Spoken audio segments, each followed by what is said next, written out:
नमस्ते, सत श्री अकाल, जय हिंद दोस्तों। लालू यादव से जुड़े 15 जगहों पर छापे में ईडी को मिले 1.5 किलो सोने के गहने। आइए जाने पूरी खबर विस्तार से। रामगोपाल यादव ने केंद्र की भारतीय जनता पार्टी बीजेपी सरकार पर विरोधियों को जेल में डालकर दबाव बनाने का आरोप लगाया है और कहा है कि लोकसभा चुनाव से पहले विपक्ष का कोई नेता नहीं बचेगा। लैंड फॉर जॉब स्कैम से जुड़े मनी लॉन्ड्रिंग के मामले में निदेशालय ने कल लालू यादव से जुड़े 15 जगहों पर छापे मारे हैं। ईडी की तलाश के दौरान 540 ग्राम सोने के सिक्के, 1.5 किलो सोने के गहने और 53 लाख रुपए नकद मिले हैं। साथ ही 900 अमेरिकी डॉलर समेत विदेशी करेंसी बरामद की गई है।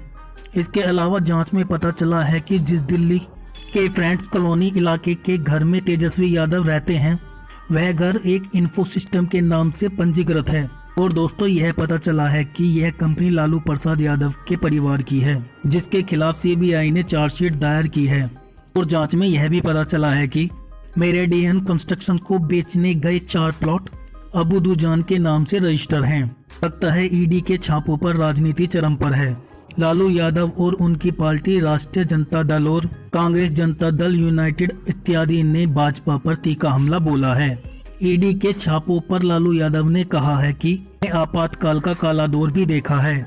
वहीं कांग्रेस के अध्यक्ष मल्लिक अर्जुन ने कहा है कि ईडी का ये छापा लोकतंत्र की हत्या का प्रयास है। जनता दल यूनाइटेड के राष्ट्रीय अध्यक्ष राजीव रंजन ने कहा है कि महागठबंधन का खामियाजा उठा रहे हैं, कोई सबूत नहीं है। इस जानकारी पे क्या कहना है आपको दोस्तों? कमेंट बॉक्स में जाकर अपनी राय जरूर दें और ऐसी जानकारी पाने के लिए चैनल को दिल से लाइक करके सब्सक्राइब करना ना भूलिएगा।